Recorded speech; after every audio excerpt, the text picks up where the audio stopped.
দিনাজপুর, চুয়াডাঙ্গা, পাবনায় ৩ জনের মৃত্যু। শীঘ্রই তাপদাহ কমার লক্ষণ নেই। স্কুল, কলেজ, মাদ্রাসা বন্ধ ঘোষণা। দেশীয় খেলায় উৎসাহ দিতে হবে ছেলে মেয়েদের। স্টেডিয়াম হবে উপজেলা পর্যায়ে, বলেছেন প্রধানমন্ত্রী শেখ হাসিনা। দুঃসময় বাংলাদেশ, দানব হটাতে ঐক্য দরকার, বলেছেন মির্জা ফখরুল। পবিত্র রাগের জোয়ার চান হোসেন জিল্লুর। বিদেশি সহায়তায় ক্ষমতা দখলের অপচেষ্টায় বিএনপি। সভা সমাবেশ করতে পারবে না জামাত, জানিয়েছেন ওবায়দুল কাদের।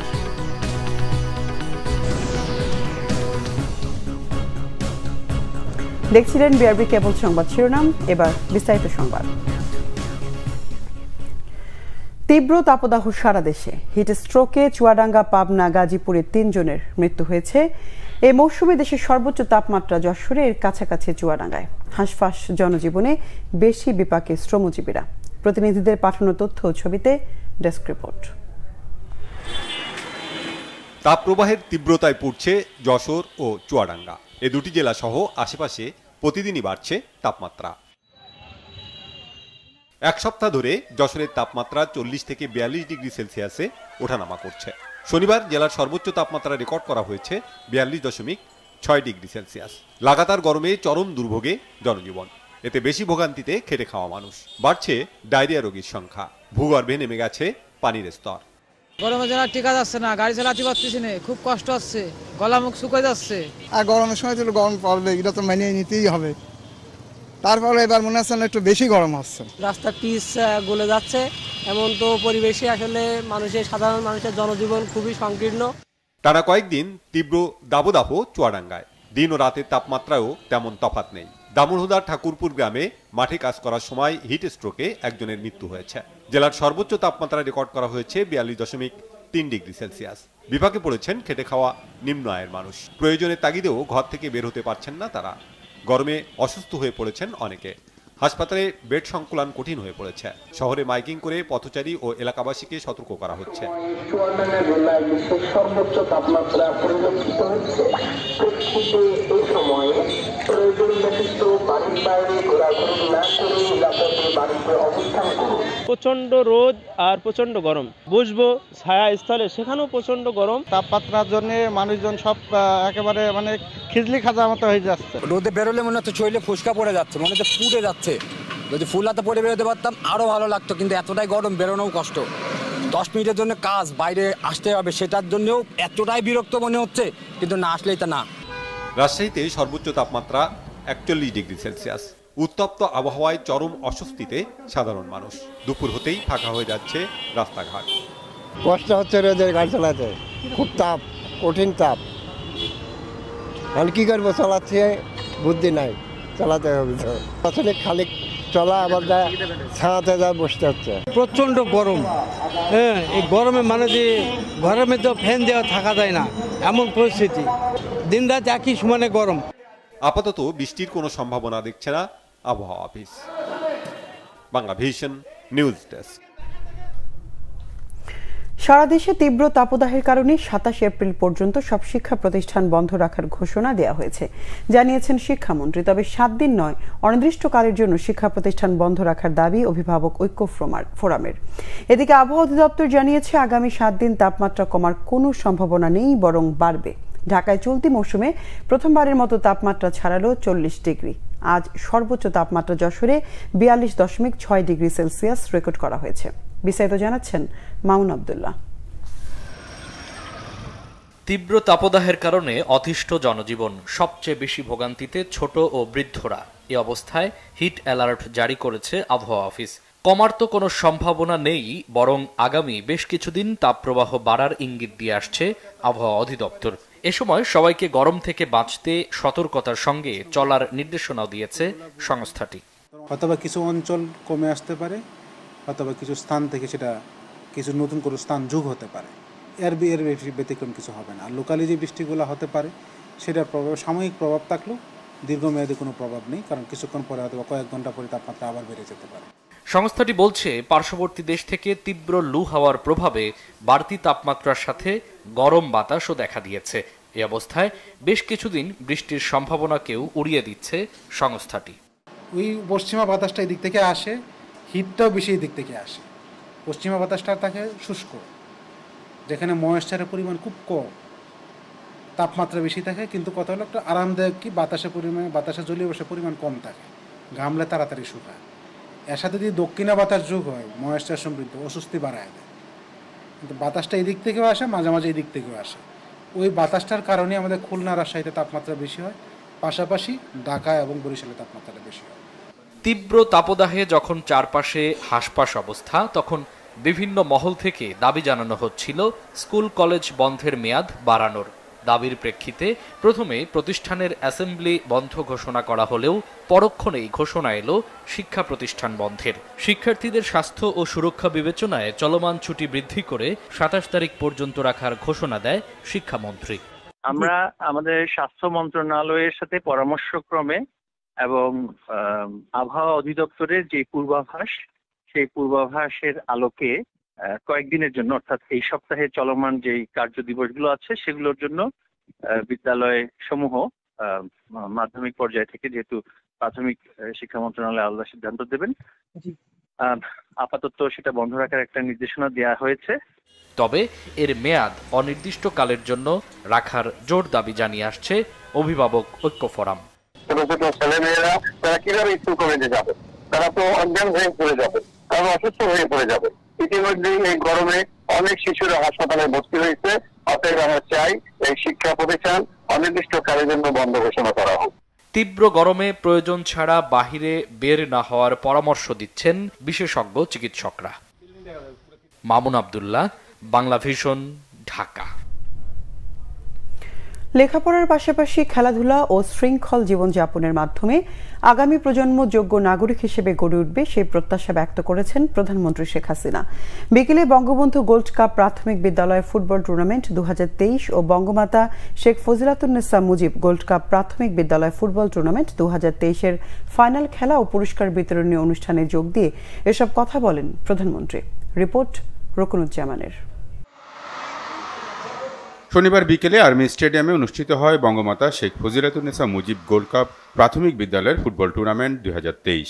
40 মিনিটের এই খেলায় 3-1 গোলে চ্যাম্পিয়ন হয় টিপুরগাড়ি বিকে সরকারি প্রাথমিক বিদ্যালয়, মিঠাপুকুর রংপুর বিভাগ, এবং রানার্স আপ হয় বাঞ্চারামপুর মডেল সরকারি প্রাথমিক বিদ্যালয়, চট্টগ্রাম বিভাগ।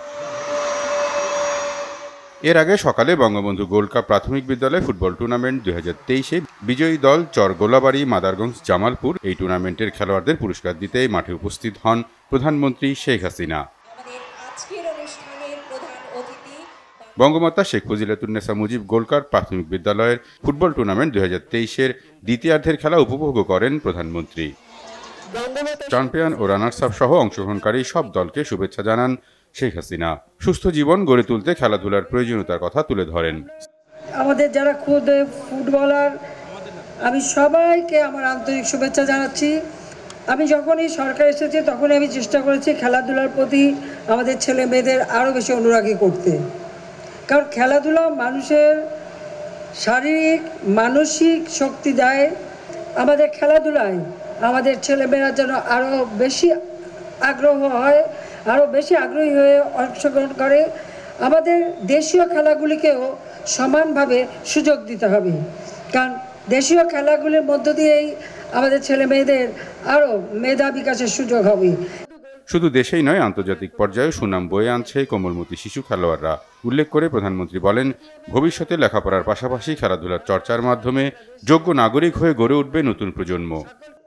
বিশেষ করে আমাদের ছেলেদের তো বটেই, মেয়েদেরও আজ দেশের বাইরে বিদেশে যেও তারা তাদের পারদর্শিতা দেখাতে পারছে। মেয়েরাই এই অর্জনটা আমাদের এনে দিয়েছে। সেই সাথে সাথে যারা খেলেছে সেখানে কিন্তু এই বঙ্গমাতা ফুটবল টুর্নামেন্টে যারা এই প্রাথমিক বিদ্যালয় থেকে খেলা শুরু করেছিল সেই প্লেয়াররাও কিন্তু সেখানে বিশেষ অবদান রেখেছে এবং 5 জন প্লেয়ার এখান থেকেই উঠে এসেছে।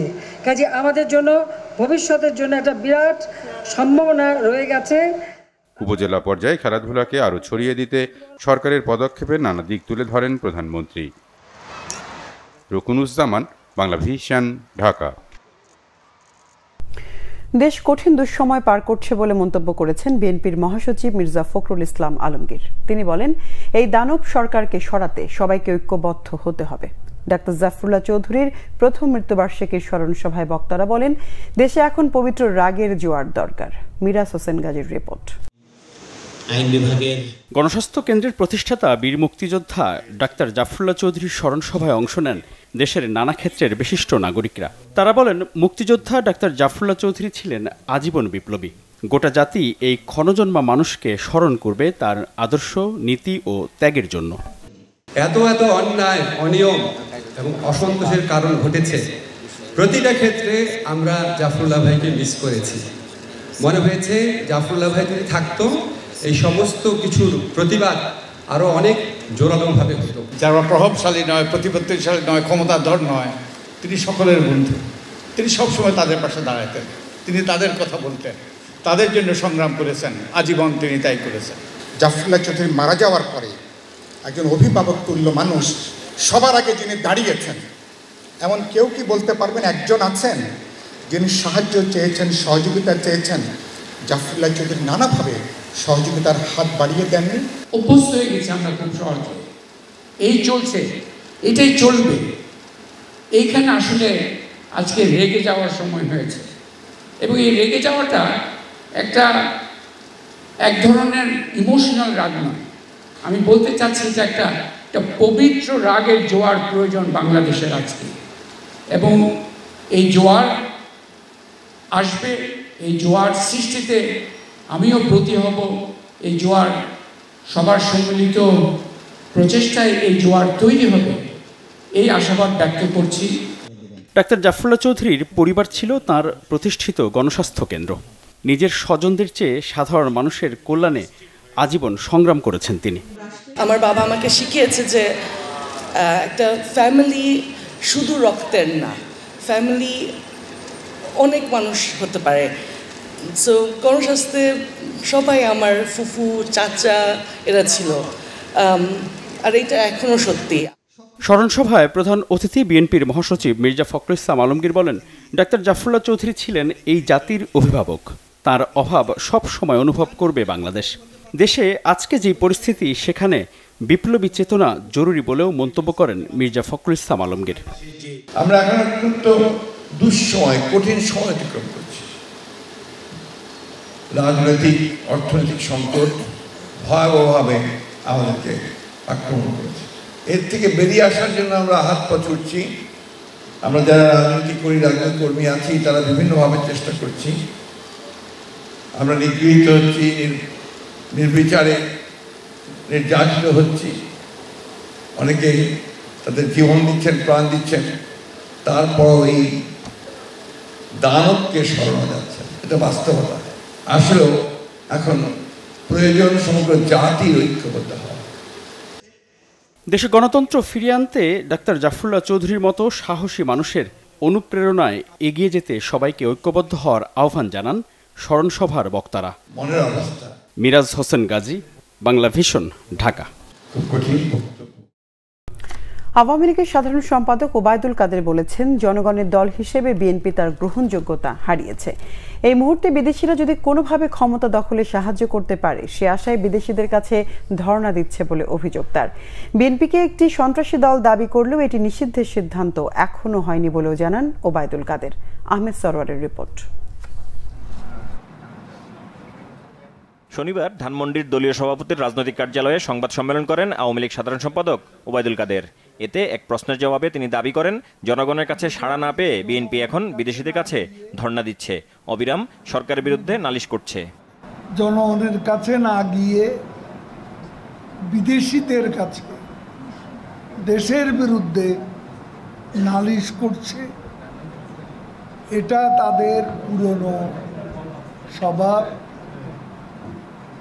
পুরনো কৌশল। এই মুহূর্তে যদি বিদেশিরা কোনোভাবে তাদেরকে ক্ষমতা দখলে সাহায্য করতে পারে, সেজন্য তারা যাচ্ছে। আরেক প্রশ্নের জবাবে ওবায়দুল কাদের বলেন, বিএনপির সন্ত্রাসের রাজনীতিকে দল হিসেবে আওয়ামী লীগ জনগণের কাছে তুলে ধরতে পারে। বলেন, নিবন্ধন না থাকায় চাইলেই জামাত সমাবেশ করতে পারবে না। দেখেন, নিষিদ্ধ করার বিষয়টি আমরা এখনো কোনো সিদ্ধান্ত আমাদের হয়নি। তবে আমরা জনগণের কাছে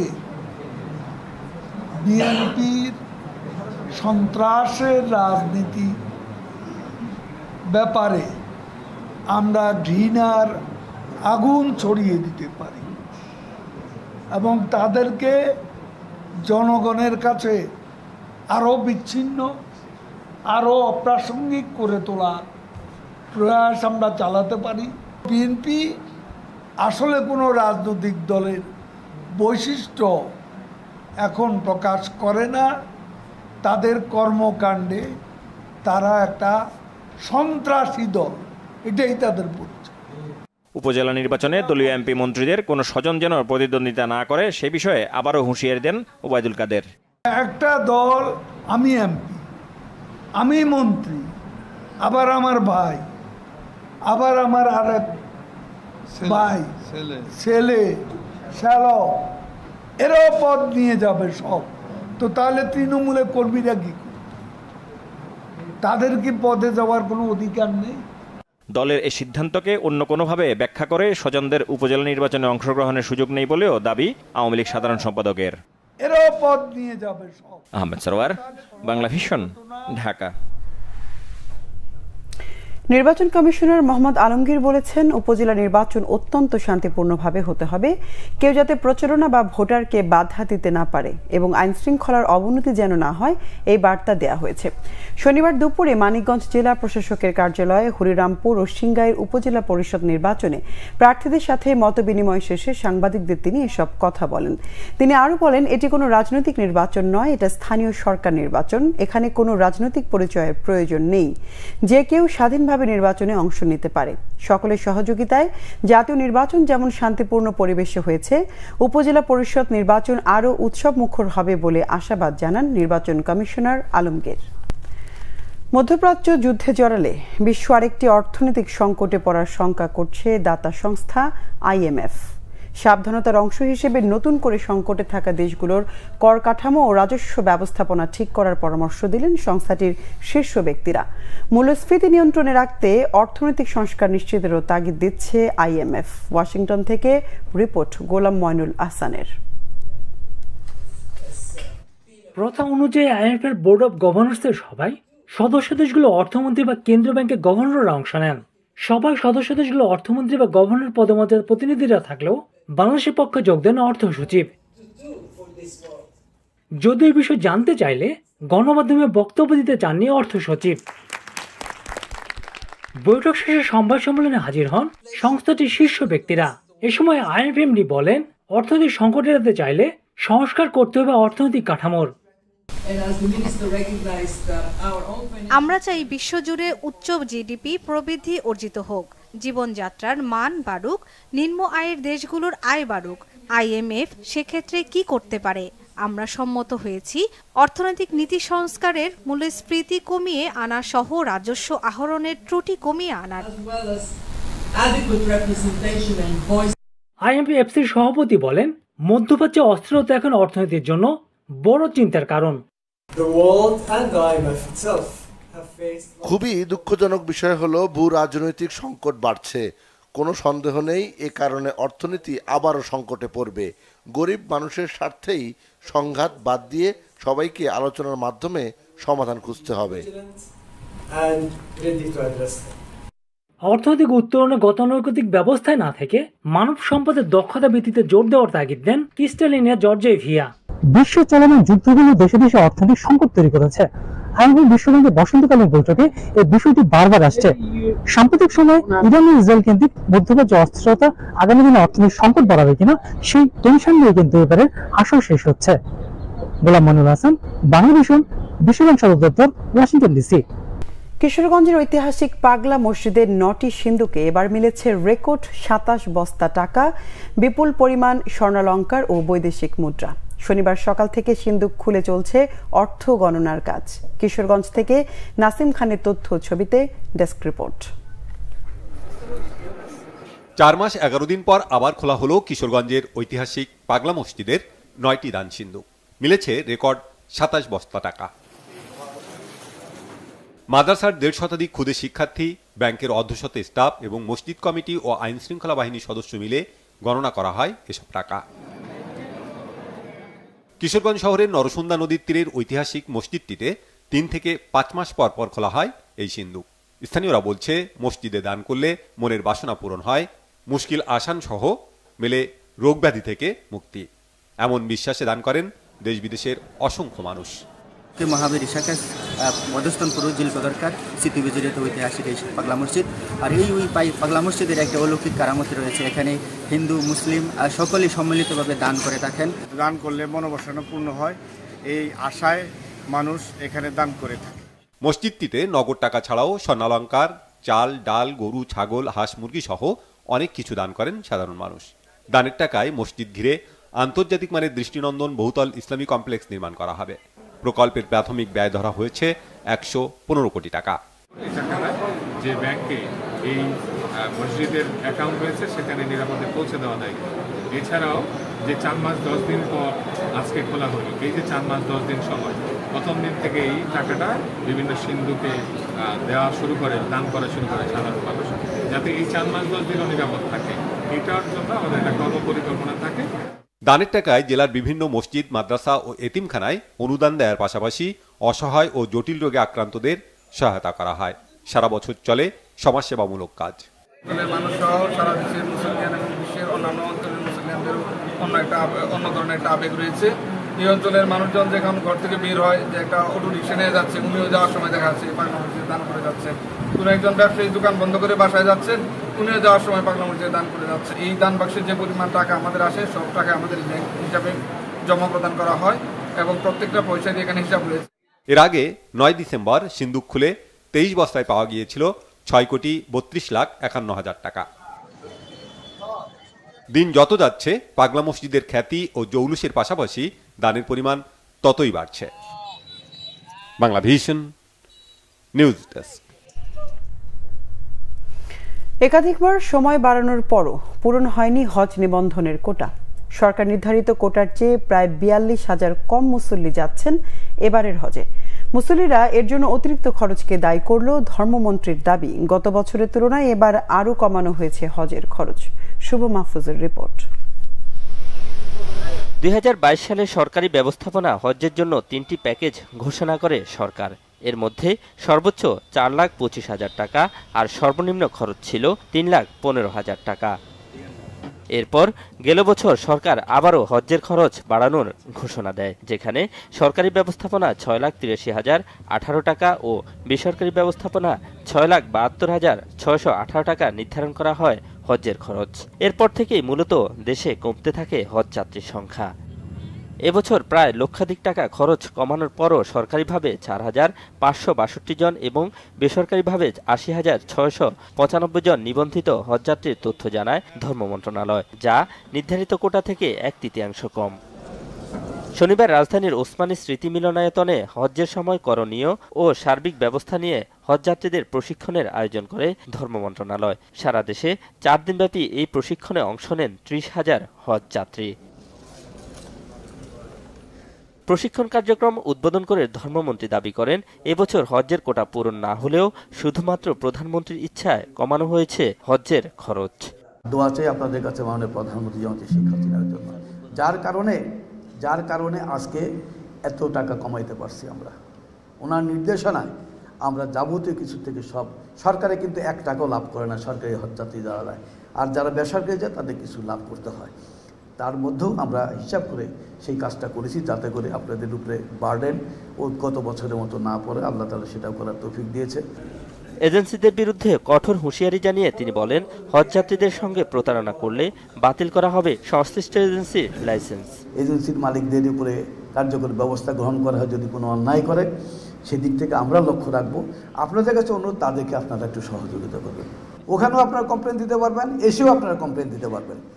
এবার প্রত্যেকটা আমরা হিয়ারিং করি এবং তাদের যার যতটুকু শাস্তি পাওয়া দরকার ততটুকু আমরা দিই।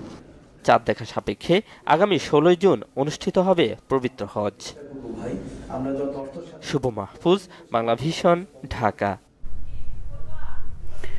দেশের প্রতিষ্ঠিত গণমাধ্যমের অনলাইনের জন্য নিবন্ধিত এবং নিবন্ধন পেতে আবেদন করা অনলাইন গণমাধ্যম ছাড়া বাকি সব অনলাইন বন্ধ করার ঘোষণা দিয়েছেন তথ্য ও সম্প্রচার প্রতিমন্ত্রী মোহাম্মদ আলী আরাফাত। শনিবার ঢাকা রিপোর্টার্স ইউনিটি আয়োজিত মিট দ্য রিপোর্টার্স অনুষ্ঠানে সাংবাদিকদের এক প্রশ্নের উত্তরে তিনি এ তথ্য জানান। ডিআইইউ-এর ভারপ্রাপ্ত সম্পাদক মিজান রহমানের সঞ্চালনায় অনুষ্ঠানের সভাপতিত্ব করেন সংগঠনের সভাপতি সৈয়দ শুকুর আলী শুভ। প্রতিমন্ত্রী বলেন, দেশে একেবারে প্রতিষ্ঠিত গণমাধ্যমের 213টি অনলাইন আছে আর রেজিস্টার্ড অনলাইন আছে 213টি, অর্থাৎ মোট 426টি অনলাইন আছে। একই সঙ্গে যেগুলো দরখাস্ত করেছে, প্রক্রিয়াধীন আছে, সবগুলো লিস্ট করতে বলা হয়েছে। এর বাইরে যত অনলাইন নিউজ পোর্টাল আছে সেগুলো বন্ধ করে দেয়া হবে। তিনি বলেন, দরখাস্ত করলে নিবন্ধন পাওয়ার আগ পর্যন্ত বন্ধ হবে না, কারণ নিবন্ধনের জন্য আবেদন করা অনলাইন কিভাবে চলছে সেটা দেখতে হবে। কোনো ধরনের কল্যাণ আনতে পারে না। কাজেই এইখানে সবাই একমত হয়েছে, সবাই একই সাথে কন্ট্রিবিউট করতে কোনো সমস্যা নেই। আমরা কিন্তু বলছি না সরকারের পক্ষে বা আওয়ামী লীগের পক্ষে আমরা তথ্য চাচ্ছি, মোটেও বলছি না। আমরা বলছি শুধু সত্য হোক, সেটি আমার পক্ষে যাক বিপক্ষে যাক, শুধু সত্য চাই, সত্যের বাইরে আর কোনো কিছু চাই না। এই মুভমেন্টটা আমাদের শুরু করা দরকার এবং সেইখানে একটা কাঠামোগত পরিবর্তন আনা এবং এক ধরনের কালচারাল একটা ট্রান্সফরমেশনের জন্য আমি মনে করি এক ধরনের অ্যাডভোকেসি কিছু অ্যাপ্রোচও থাকা দরকার। ছাত্র রাজনীতির নামে বিশ্ববিদ্যালয়গুলোতে লেজুর বৃত্তি চর্চা উচিত নয় বলে মনে করছেন বুয়েট অ্যালামনাই অ্যাসোসিয়েশনের সভাপতি অধ্যাপক ডক্টর আইনুন নিশাত। ছাত্র রাজনীতি যাতে লাভজনক প্রক্রিয়ায় না আসে সেই দিকে নজর দেওয়ার সময় এসেছে বলেও জানান তিনি। বুয়েটের ছাত্র রাজনীতি ও শিক্ষা সুষ্ঠু পরিবেশ নিয়ে ডিবেট ফর ডেমোক্রেসি আয়োজিত ছায়া সংসদে বুয়েট অ্যালামনাই অ্যাসোসিয়েশনের সভাপতি আইনুন নিশাত আরও বলেন, 60-এর দশকের ছাত্র রাজনীতির সাথে বর্তমান ছাত্র রাজনীতির মিল নেই। এখন ছাত্র রাজনীতির কথা শুনলে ভয় হয়। ছাত্র নেতারা ক্ষমতার অপব্যবহার করছে বলেও মন্তব্য করেন তিনি। বুয়েটের ছাত্র রাজনীতি চালুর বিষয়ে আদালতের কিছু দিক নির্দেশনা দেওয়ার প্রয়োজনীয়তার কথা উল্লেখ করে আইনুন নিশাত বলেন, সুষ্ঠু শিক্ষা ও ছাত্র রাজনীতির সংজ্ঞা আদালতের দেয়া উচিত। ছায়া সংসদে ডিবেট ফর ডেমোক্রেসির চেয়ারম্যান হাসান আহমেদ চৌধুরী কিরণ বলেন, চাঁদাবাজি, টেন্ডারবাজি, হল দখল ও অস্ত্রবাজি ছাড়া বর্তমান ছাত্র রাজনীতিতে আর কিছু নেই। তিনি বলেন, রাজনীতি ছাড়া বুয়েটের শিক্ষার্থীরা অনেক বেশি ঐক্যবদ্ধ, সেখানে গণতন্ত্র চর্চা আগের থেকে বেশি। Dhaka premier league cricket 22 April শুরু প্রিমিয়ার ক্রিকেটের সুপার লিগ পর্ব। প্রাথমিকভাবে 2টি করে রাউন্ডের ফিক্সচার তৈরি করেছে আয়োজক সিসিডিএম। একই সময় অনুষ্ঠিত হবে রেলিগেশন লিগও। সুপার 6-এর প্রথম পর্বের সবকটি ম্যাচে জেতা আবাহনী লিমিটেডের সঙ্গে রয়েছে Shinepukur cricket club, Mohammedan sporting club, Sheikh Jamal Dhanmondi club, prime bank cricket club এবং গাজী গ্রুপ ক্রিকেটার্স। তীব্র গরমের কারণে ক্লাবগুলোর চাহিদার ভিত্তিতে সুপার লিগের প্রতি ম্যাচের মাঝে 2 দিন করে বিরতি দেওয়ার সিদ্ধান্ত নেওয়া হয়েছে। আপাতত 2 রাউন্ডের সূচি প্রকাশ করা হয়েছে। 25 এপ্রিল সুপার লিগের দ্বিতীয় রাউন্ডের খেলার পর নতুন সূচি জানাবে সিসিডিএম। সুপার লিগের প্রথম রাউন্ডের 3টি ম্যাচ মিরপুর, বিকেএসপি ও ফতুল্লায় অনুষ্ঠিত হবে। মিরপুরে আবাহনী মুখোমুখি হবে প্রাইম ব্যাংকের, বিকেএসপিতে শাইনপুকুরের প্রতিপক্ষ গাজী গ্রুপ ক্রিকেটার্স, ফতুল্লায় খেলবে মোহামেডান ও শেখ জামাল ডিসি।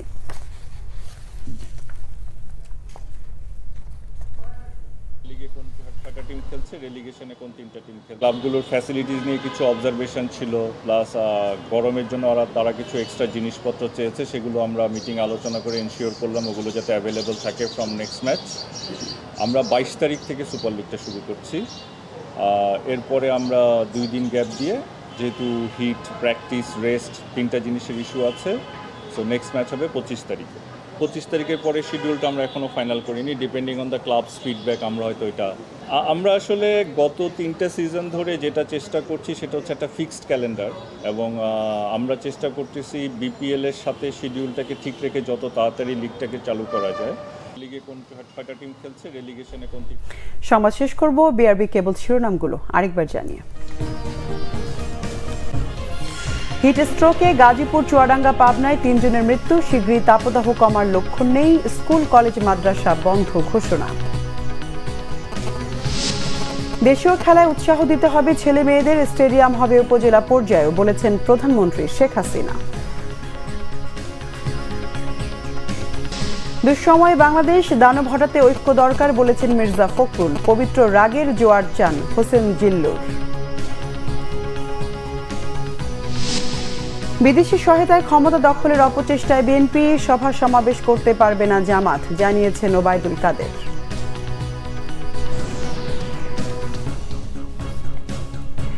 দর্শক, ছিল এখনকার মতো। পরের সংবাদ রাত 10:30। এর আগে 9টায় রয়েছে নিউজ 20, দেখার আমন্ত্রণ রইল। এছাড়া বাংলাভিশন সংবাদ ও সংবাদ সংশ্লিষ্ট অনুষ্ঠান দেখতে ভিজিট করুন www.bvnews24.com ও facebook.com/banglavishnnews এবং সাবস্ক্রাইব করুন youtube.com/banglavishnnews।